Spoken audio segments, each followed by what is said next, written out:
Good evening everyone, or good afternoon, or good morning, or good night, depending on what time you're listening to this video. So I'm Andrew Holmes, as most of you in the education pathway will know. The other students on the other pathways may not have met me. Today we're going to look at positionality, we're going to look at research a little bit, we're going to touch on this idea of structure and agency, and we're going to look at criticality and reflective practice. So let's get going. So, positionality, reflexivity, critical thinking. What are they? Are they important? And why are they important in the field of education? I would argue that they are important in the field of education, otherwise I wouldn't be talking about them today. So the aim of the session is to introduce you to the concept of positionality, to introduce you to reflective practice, and I will not be explaining any models of reflective practice, but I am setting you some reading about reflective practice. There's some good links to the skills team, and I've set you some reading at the end. Really important that you engage with that so you have an underpinning understanding of some of the models of reflective theory. I want to introduce you to the concept of structure and agency, and I want to get you thinking about criticality and critical thinking. Criticality, or being critical, and critical thinking are essential at Master's Level 7. The ability to be critical, the ability to critique, the ability to think critically, and then to articulate your critical thought into a written format. And as part of the assessment, you will be required to critique an academic journal paper or book chapter after having selected or chosen one. So I'll also be signposting you to some reading about criticality and critical thinking. Okay, here we go. So the first part of the lecture, we're going to look at positionality. Positionality is something that describes an individual person's worldview and the position they adopt about a research task and its social and political context. Now, you're not currently involved in a research task as such, but you should regard yourselves as being people who will be doing so when you do your dissertation. We can argue that when you engage in reading academic papers, you're doing secondary research. So regard yourselves as researchers. If you don't want to do that, then we could just rewrite that and say the term positionality describes an individual person's worldview and the position they adopt about a topic and its social and its political concepts. And positionality refers to the position that a person has chosen to adopt within a particular investigation or look at a topic or theory. So it's something that we actually make an active choice in. The concept of positionality is based on the belief that a researcher's or a person's or student's or learner's identity can influence all aspects of the research. That includes the research question itself, the study design, the data collection, and the data analysis. Now, positionality originally comes from this kind of fight back against positivism. Positivism is the concept that in the natural sciences, the scientist, the researcher, the person engaging in conducting research, is a neutral or passive observer in the process. They engage they postulate a hypothesis, they test it out, they observe what happens, they measure, they record. They are a neutral observer. Their presence, their beliefs, their understandings do not impact or shape in any way the research process. That's been to a large extent debunked. There is an argument within the within the natural sciences now that researchers' positionality does impact what they are researching, and increasingly the natural sciences are requiring researchers to produce positionality statements. You're not scientists in the natural science world though. You are in the social world of education. So positionality there is particularly important because your views, your thoughts, your feelings, your beliefs, your understandings of things will influence how you approach a topic that you're reading about. It will later influence your topic and how you go about your research dissertation, but for the moment we'll just say it will influence your topic that you'll be investigating, reading about, considering. As you will hopefully have seen so far from some of the talk sessions and some of the debates you will have engaged in, or discussions you will have engaged in with your fellow peers in your class, in your pathway, there people have different ideas, beliefs and views, and these are part of positionality. Positionality, however, is something we actually choose consciously, or we should choose consciously. So it's how we see the world, or how we consciously choose to view it. It's our lens. When I say see the world, I don't just mean through these things at the front of our face, these, what they call them, eyes. So it's not just what we see through our eyes, it's how we see and hear. I don't necessarily mean making a mental picture. I'm not somebody who has mental pictures unless I'm dreaming. But I mean see as in terms of how we think about things, how we consider things, how we believe things, how we understand things. So don't literally interpret lens as literally seeing. It's how we, let's call it perceiving rather than seeing. There's a term in the UK called putting our hat on. I don't know if you have this term in your own countries, but somebody will say, oh, I'm putting my health and safety hat on, boom, which means they're looking through a lens of health and safety. So when somebody comes to visit my office and they say, I've got my health and safety hat on today, Andrew, I'm doing a health and safety audit, I will say, oh, don't take my lava lamp away, please, it's safe, it's been PAT tested, blinds testing, by the way, that's the acronym for you. Somebody may also say, oh, I've got my research hat on today, meaning they're spending a day doing research, or I've got my committee hat on. So if you come across anybody who says, I've got my such and such a hat on today, it means they're essentially they've chosen to look through that lens. Their chosen positionality for that period of time is whatever it is they said it done. So if you've ever had health and safety audits in your home country of your schools, I don't know if you do, or you might have to do them yourself as teachers, you will possibly have put on your health and safety hat, looked through the lens of an activity from a safety perspective and felt, is this safe? Will any student be harmed? Do we have safeguarding issues? What things do I need to take into account to minimise, prevent or reduce any negative factors? Now, positionality is traditionally normally identified by locating the person, the researcher's, the student's position in relationship to three areas. Firstly, the topic under investigation, what you're studying. Secondly, who is involved in the research, the participants, so it may be children, maybe adults, maybe students, etc. And the research design and third, I've got my hand in for the third, the research design, context and process. And that's taken from a paper I produced in 220, and there is a link to that in the reading. I didn't come up with that term positionality, though it's essentially something I have replicated from elsewhere. Now, our lens when we're looking at things can be narrow, it can be wide, it can be a zoom lens, it can be a very tiny macro lens. If I take my glasses off, it's quite a blurry lens for me, so I can't really see much. I can just see a screen now. Hello. And when we think about positionality, we need to think, am I looking at this from a very narrow perspective? For example, am I looking at a topic in one school, in one setting, or am I looking at this from perhaps a regional perspective, or a national perspective, or a global international perspective? And many of the topics we can look at in education can be looked at from very small scale to very big scale. So our lens, part of our positionality lens, will be how we choose to view things in terms of the size of them. So positionality, it's your worldview. It's how you see things personally. It's your personal beliefs about the nature of this thing we call social reality, i.e. the world we inhabit. And it's also your personal beliefs about what's knowable about the world we live in. And different people will have different understandings and beliefs about what is knowable, what can we actually know about the world. An example here, which I may touch on later, is many of you may maybe have religious beliefs. We may know that there is a God, but we cannot necessarily prove or test this out. That links in with this word called epistemology, which I've got a slide about in a moment.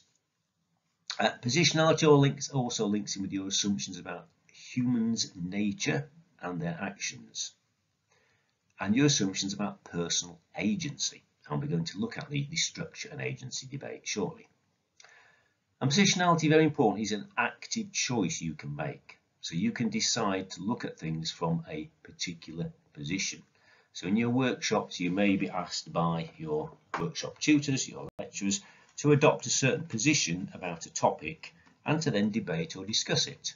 And that position will not necessarily be the position that you agree with. You have to step into somebody else's shoes and adopt a specific position. Example, very topical one, just over a week ago, I would say a war, an armed conflict, whatever we want to call it, broke out. Hamas terrorists, as they have been labelled, killed, invaded Israel and killed a number of people. Israel has retaliated by bombing and shelling, and people are dying currently as I speak on both sides. Now, your view, your positionality about this war, this conflict, will be shaped by a number of factors. If you're a pacifist, you'll probably, as I am actually, you'll probably dislike any notion of war and don't believe in armed conflict as a way of solving world problems. But the war is essentially rooted in religion, historically as well. But it's I would argue it's largely a religious war. So and it's between Muslims and Jews. So your positionality about that war will be to a large extent determined by your religious beliefs. If you are a Muslim, or if you are a Jew, or if you are a Christian, your beliefs about that war, your positionality, are probably going to be fundamentally different right from the start. They're also going to be different depending on your location. So we are looking at that war through the lens of the news media in the UK, which has labelled one of the parties in this war as being terrorists and has not labelled the other parties as being terrorists. Regardless of that, whether they are or aren't, how we define terrorists, our view is not the view that people on the ground there are experiencing. We are not currently being bombed. I am not currently being shot at. So I can't experience the horror of that war, and I wouldn't want to experience the horror of that war. I wouldn't want anyone to experience the horror of that war. So my location as a third party, let's say, observer of that war, is necessarily going to be different to somebody who's actually experiencing that war. Now, some of you may have actually fled from conflict, perhaps, I don't know. So if you've got experiences about conflict, then your positionality will be different. Your positionality will also be different in terms of whether you regard wars as being just and what is a just war. There's a whole field of ethics and philosophy that debates whether war can ever be just and what the criteria for a just war are, if you're interested in looking at that. But we can use our positionality to look at issues. I won't say topic. War isn't a topic really. It's a serious issue. But look at, let's call it an issue. We can use positionality to look at things in the news such as this that are part of the broad topic of education. But we can also use them to look at much smaller scale things. And if you are, for example, a Muslim, could you put yourself into the feet of a Jew and look at the position of the war from a Jew? If you are of the Jewish faith, could you put your feet into the shoes of a Muslim and look at the war from the position of a Muslim? I think some of those things might be quite difficult to do because we often have entrenched beliefs that we've had for many years. Anyway, I'll move on. I just wanted to make this thing topical. So here's Dustin Duncan. Well, I always call him Duncan Dustin. He's Dustin Duncan. He's from New York. He's a researcher. And after I published a paper on Researcher Positionality, a new researcher guide in 2020. It's in the link, it's in the reading. I essentially wrote that aimed primarily at students, master's level students like yourselves, to get them to understand what positionality was. because at that time in the previous iteration of this module, we had a short session about positionality, but there wasn't enough time to go into real depth and gritty detail about what positionality was. So I wrote a paper about positionality, primarily for students, but it seemed to capture the cultural zeitgeist, and it's been cited a number of times. And Duncan contacted me and asked me if I'd do a little online seminar for some of his staff. And yeah, I agreed to do that. A few months later, he said, "Oh, I'm writing a book, Andrew. I've written a positionality statement in which he articulated his positionality. He said, would you have a read through it for me and just tell me what you think?" And this is the book. So he's drafting a book, Being Black, Gay and a Man, Stigma and Discrimination at the Intersection of Race, Sexuality and Gender. Well, I'm neither black nor gay, but I am a man. But I was able to look at his positionality statement. And what was really interesting to me is his positionality statement. I'm not going to articulate this verbatim, and I can't show you a copy of it. He's not yet published it, and he sent it me to review. But essentially it started out, I'm a black, cisgender, homosexual male whose research field is this. And I looked at it and I thought, oh, bloody hell. Because I'd seen Dustin, as being an American researcher, academic. So I then did a Teams call with Duncan. I said, it's got this, Duncan. I said, but you know, as somebody from the UK, that's not how I'd see you. I said, I saw you primarily firstly as an American and then as an American academic.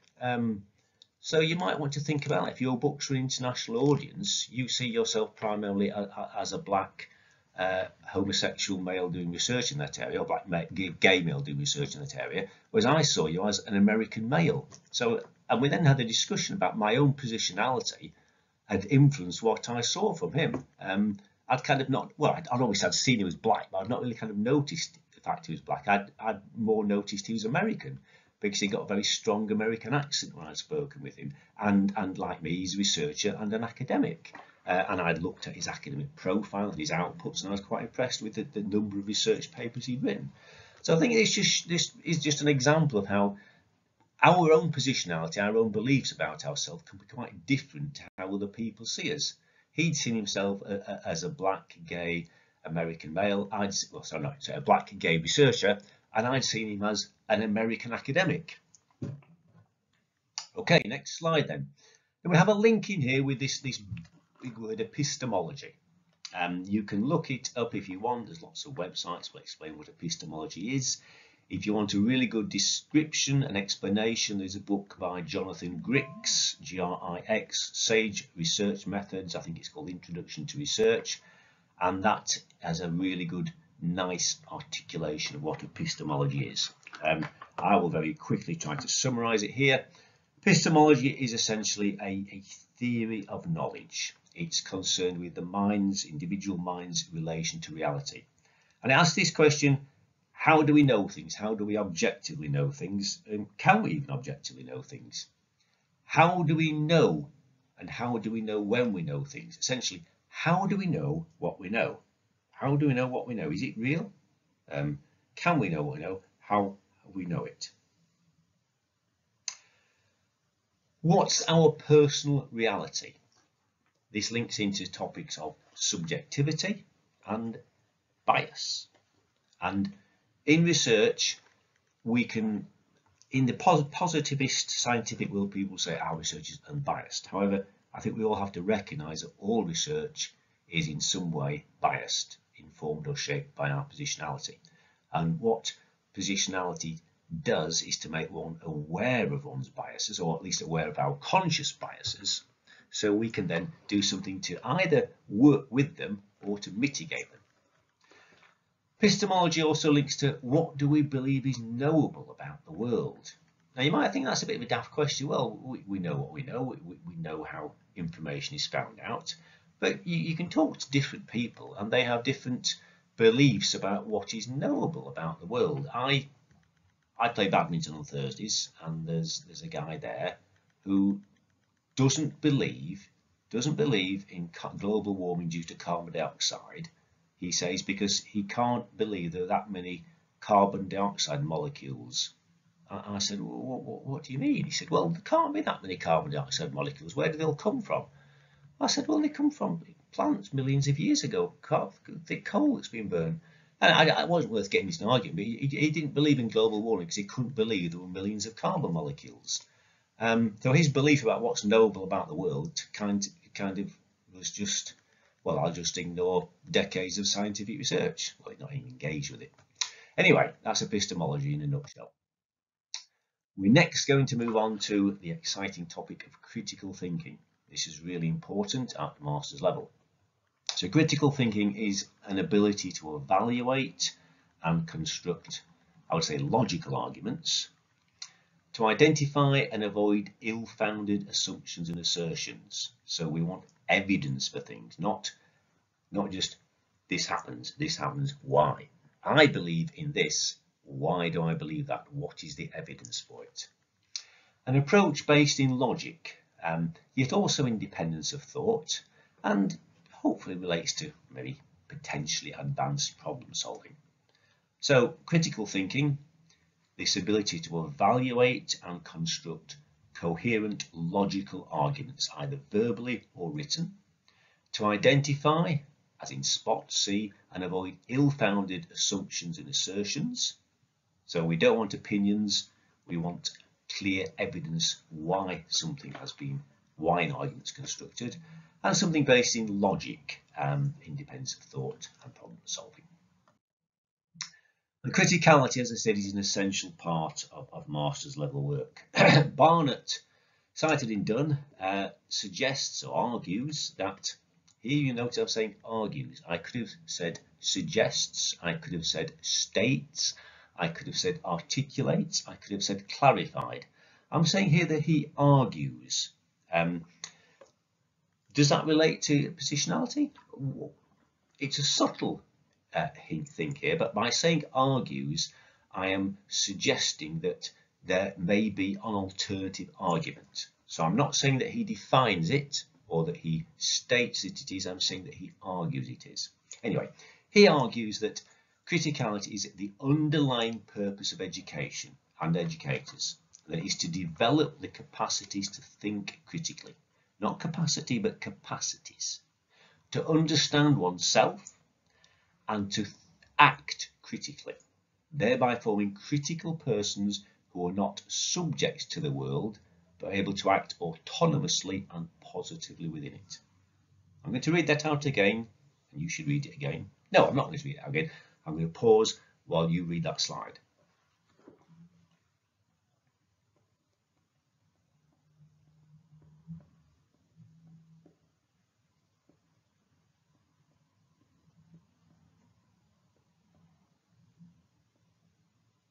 So, one of the aims of a master's programme and of education as a discipline, or sorry, a field, is to develop you as critically reflective practitioners, people who are able to think critically and to act critically.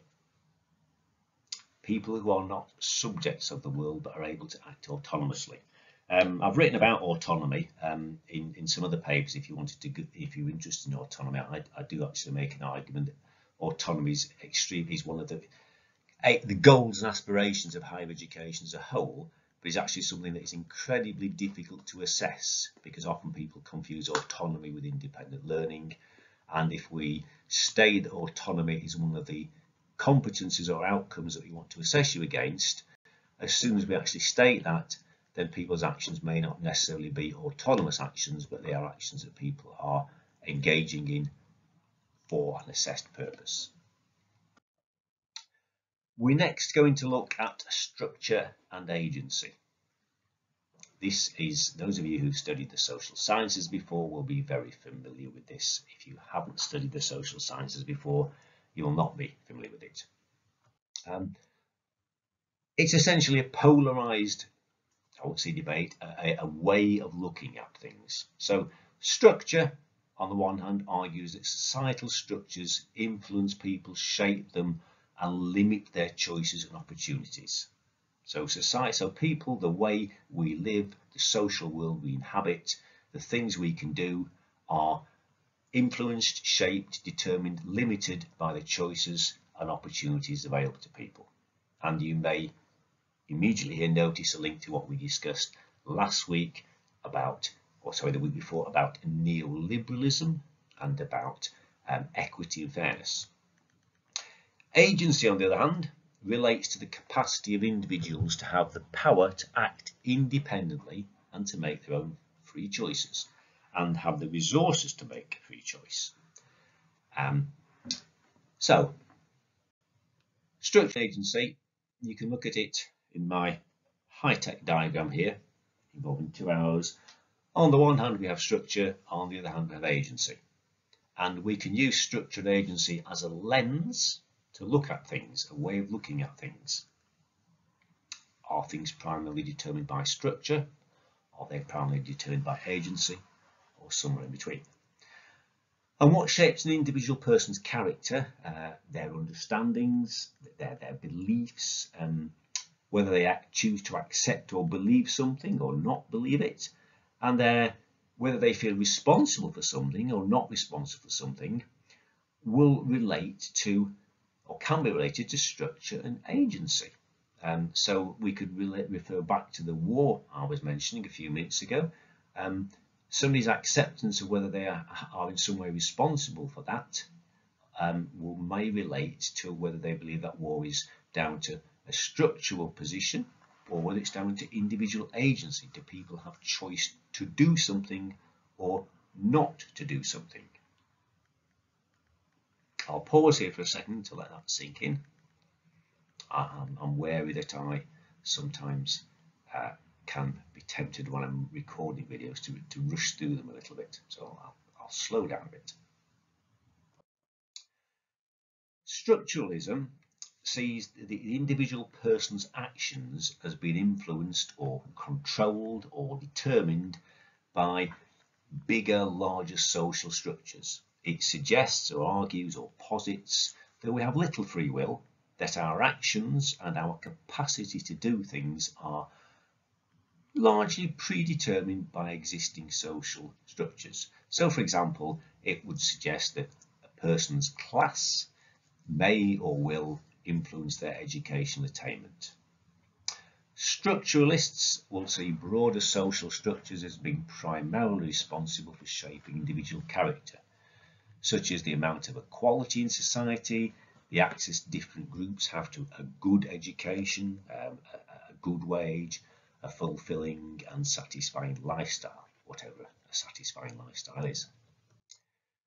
Agency, on the other hand, contrastingly sees people as having individual choice, free will, and personal action, and they see these as being more important than social structures. And agency suggests that we create our own social world. We are in control of our own lives. And this structure-agency debate is a way of looking at many, arguably perhaps almost every issue within the social world, and many of the debates that you will encounter, many of the topics you will look at in the field of education studies. So when you're looking at, when you're engaging in a research, in reading a research paper or engaging in thinking about a new topic, just think, how would I look at this through the lens of structure and agency? What would a structuralist say? Or would somebody who's an agency say? What do I believe and why do I believe it? And then also, what is the evidence for this? And we can have a link in here with educational theory, Paulo Freire, Pedagogy of the Oppressed, I think 1970 or 1971, it could be 1969, I think 71, the copy I've got anyway, argues that people do have personal agency within social structures and that people can rise up and collectively work together with using their personal agency to overcome negative social structures. Other people would argue that they can't do that. Now, here's a very simple example of how you can look at a topic that could be related to education from a structure agency position. So, in the West, since the 1970s, we've had a rising obesity. Some people would say that there is an obesity crisis or an epidemic of obesity in the West, with the UK being one of the fattest countries in Western Europe. Now, structuralists would see the rise of obesity in the West since the 70s as a result of social structures, and that would include many things. Some of them would be the advertising of high-calorie foods, foods that are available day-to-day at affordable prices, government policies, for example, do we have a sugar tax or not? Television programs about cooking cakes and cooking high-calorie foods, the availability of high-calorie foods, increased portion sizes. So portion sizes on meals out have increased considerably over the years, although possibly since the financial constraints of the recent months they maybe shrunk a bit. Global food production structures, industrially produced and processed food, mega farms, particularly in America, where they have huge numbers of animals crammed in. Also societal views about what the ideal body type is. So for example, if you go back in the UK to Victorian time, I'm quite a slim person, those of you who see me. If you go back to Victorian ideals about a body type, I would be seen as a very unhealthy person because I would be regarded as being too thin or too slim. Somebody might say that now, I don't know. But it's certainly up to Victorian, maybe even Edwardian times in the UK, body sizes were regarded, it was regarded as being unhealthy to be too slim. If you look at the sort of late 1950s, early 60s, a famous American model and actress, Marilyn Monroe, regarded as having at the time a very shapely, seductive body. Perhaps today, compared to contemporary supermodels who are usually very slim or very thin, she might be regarded as being potentially overweight. So structuralists would say that how this thing called obesity, whether it's an endemic or pandemic, whatever this thing obesity is, it's a result of structures. Another example, they could say it's in America, you may have heard about the concept or the idea of what they call almost food ghettos, or areas where there is no access to healthy food. So somebody living, for example, in an urban area that's been financially depleted, such as Detroit, if they don't have a car, they're limited and there's limited public transport. They can only buy food from nearby shops, and the nearby shops basically only sell junk food. So I said food ghettos, and I should have said food deserts, not deserts, food deserts. So food desert is this idea that within a reasonable travel distance of where you live, all you essentially buy is crap food. It's got nutritionally valueless processed junk. You can buy lots of donuts cheaply, but you can't buy a fresh apple. So that will be a structuralist view of one of the reasons why people will get fat. Also things such as it's cheaper, you can go to Aldi and you can buy 6 fake Mars bars for about 99p or 90p. It'll cost you £1.65 for 6 apples. So somebody who doesn't have much money, what they're going to buy, 6 apples or 6 mini Mars bars. Now, that leads on to agency. Now, agency would argue that obesity is a personal issue. It's down to the individual choices that people make about what they eat and how much they exercise. So they'd say, well, regardless of the structures, people have a choice about when they eat, what they eat, and how they eat, and whether or not they do exercise, and if they do, how much they do. Now, there are obviously genetic factors associated with obesity as well, but we'll leave those out of this debate. Now, structuralists would counter that by saying, yes, people do have personal agency, but if you live in an area where there's no access to healthy food, if you don't have the money to buy healthy food, and let's face it, McDonald's burgers are usually cheaper than buying fresh food.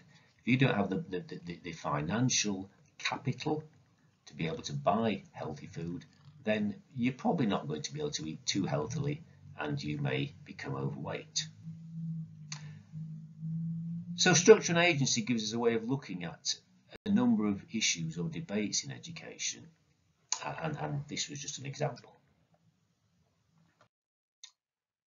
What I'd like to think about is, what's your view or position in respect of obesity?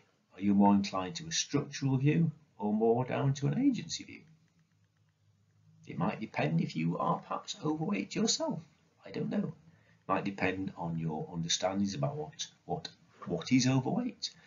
Might depend on whether you view food as being unhealthy or not. My own view is that other than sort of ultra-processed food, no food per se is unhealthy. It's how much you eat of it. So one of my favourite foods is fish and chips. I absolutely love fish and chips, and I could probably eat fish and chips every single day. But I don't, because I know that they are not particularly healthy. Very tasty, but there's no fibre in them, and basically there's a lot of fat in them. So I exercise my personal agency by not eating too many portions of fish and chips. However, fish and chips are quite a cheap meal. So think about what your own positionality is in terms of something such as obesity. The structure and agency debate, or the structure, allows us to have a kind of a way of thinking about different issues in society. It will necessarily influence our positionality, or our choice of positionality. An example is pollution and global warming. Do we believe that global warming is largely a structural system that we can do nothing about, or do we have some agency? My own view here is that it is a structural thing, but I do have some agency, so I can cycle to work sometimes, which I do. I can cycle locally to do shopping. I can avoid using my car, other than for journeys that I need to. Or I may have chosen, I haven't bought an electric car, so I don't need to, but I could have chosen to buy an electric car, for example. So I do have some agency in this, but it's largely a structural problem. So to recap on positionality, it's your worldview, it's how you see things, it's your personal beliefs about the nature of social reality, your personal beliefs about the world we live in, your assumptions about human nature and actions, your assumptions about personal agency and structure, and a positive choice you can make, or negative choice, a choice you can make about how to see things, so you can choose your positionality.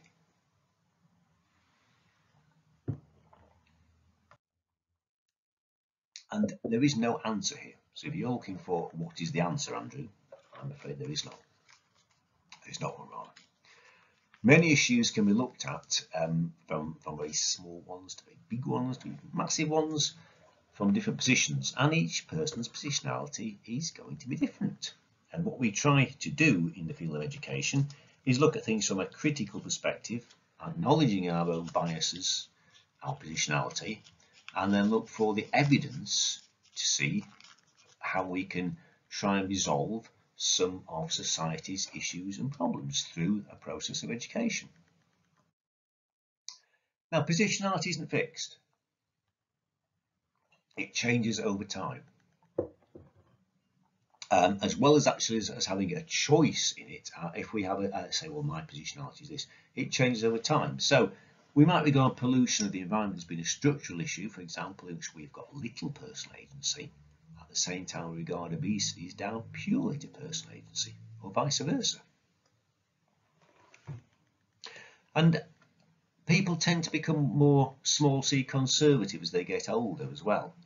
Not everyone, but many people do. So our position about, in the UK, for example, topics such as immigration, people may become more conservative about things as they become older. I'm not sure why that is. I've not done any reading about that, but it seems to be a general truth. I'm saying the word truth. What is truth?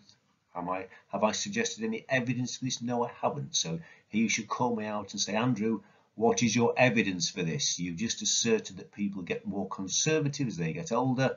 Prove it. I can't, because I don't have any evidence. So that was me making an assertion without any evidence. So when you are writing your assignments, do not do things like that. If you're making an assertion such as people tend to get more conservative as they get older, we want to see a reference, or two references, or three references to justify why you've made a statement.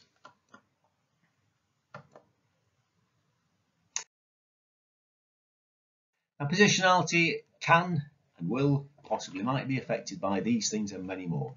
Your sexuality, your culture, your personal politics, your beliefs and your religion, your race, your age, ooh, can I prove that? I don't know, and your gender. I don't know why this slide's so small.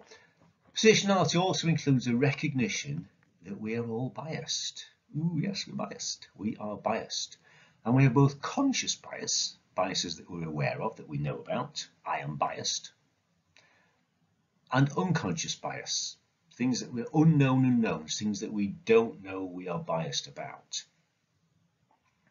So positionality acknowledges that we're biased and that we may take action to either mitigate our conscious biases or work within that bias. So if we think back to Dustin Duncan, who I mentioned about 20 minutes ago, from Columbia University in New York, he identified in his positionality statement that he was a black gay male. Now, he's doing research around HIV and AIDS, and he, I would imagine, has some natural empathy with people who have got HIV or AIDS, as statistically a gay male is more, or has been more likely to be somebody who has had HIV or have HIV in the past. So it's likely that his positionality as a black gay male gives him a better understanding or empathy to do research. He might be regarded as, if you read one of the papers, what we call an insider in terms of research. But he might choose to try and mitigate that and say, well, I'm not actually going to work in the lens of a black gay male. I'm going to try and put myself in a different position and do the research from that way. Acknowledging our bias is a necessary part of reflection. Now, there's a classic paper called Unskilled and Unaware of It by Dunning and Kruger. Sorry, Kruger and Dunning. And what Kruger and Dunning found was that people tended to overrate their own abilities at many things. They looked at engineers, for example, and they found something like, of the engineers they surveyed, all of those engineers, or the majority, thought that they were in the top 25% of all engineers, something that just couldn't be possible. So the Dunning-Kruger effect says that people overrate their abilities and that they were unaware of that. But they also found that when they made people aware of their own inabilities, they still overrated them. So I've made somebody aware that they're not particularly good at something, or not as good as they think they are, and they still think they're better at it than they actually are. So it's an interesting paper. I've put that in the reading. You don't have to read that, but the Dunning-Kruger or Dunning-Kruger effect, it's often called now, is just I think one of these really interesting papers that's not necessarily a paper about the field of education, but it's an interesting paper just for the way the research was done and how they came up with it, conducted, and how they came up with the theory. And it's become, you can Google the Dunning-Kruger effect, and it's one of these papers that's had a lot of impact. And I think it shows you how kind of blue skies research, the regional research, can then impact onto day-to-day society. We're getting towards the end of the show now. That's a long idea. I heart tea isn't actually tea today, so they've gone cold. Time for a break, so I'm going to pause the recording, and you should take a tea break, a coffee break, or get up and stretch.